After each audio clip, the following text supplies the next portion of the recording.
Hallo Kurt Darren. Hoe gaan Hey, lekker en jy? Kurt Darren. So Kurt, wanneer is krone? Krone is die 30ste Augustus. Dis 'n Saterdag aand, daar's geen rugby aan, daar's niks aan nie, daar's geen verskoning nie. Dan, wat is die tipe covers wat jy geniet om te doen op krone? Want dit is tog 'n heavy cover-filled event. So Krone is die enigste regtig vertoning waar ek 'n cover sal doen, want dit is Krone. Krone bekroon al die groot liedjies van die jaar, alsowel as al die liedjies wat voorgekom het. So, ja, daar's 'n Elton John liedjie wat ek doen, daar's 'n Bruce Springsteen liedjie wat ek doen. So ek kies my liedjies baie mooi vir Krone. Liedjies wat ek regtig wil doen.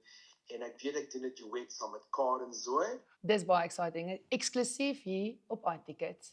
Nou, wat is die duet wat jy nooit sal wil attempt nie? Dance Monkey.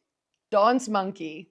Mhm. So that's one you're gonna stay away from. Not gonna happen. En waar kan mense kaartjies koop? iTickets. Die enigste plek. Hallo, Hallo. iTickets is daar. En dit is so maak, jy gaan net op iTickets, jy druk Krone en jy kry 'n kaartjies. En dit is baie belangrik dat jy vinnig beweeg. Die hele vertoning is 360 grade. So jy kan enige plek sit en jy gaan lekker kan sien en hoor. Lekker. Ek sal heel voor staan, jy sal my nie mis nie. Ja, ons gaan jou nie mis nie.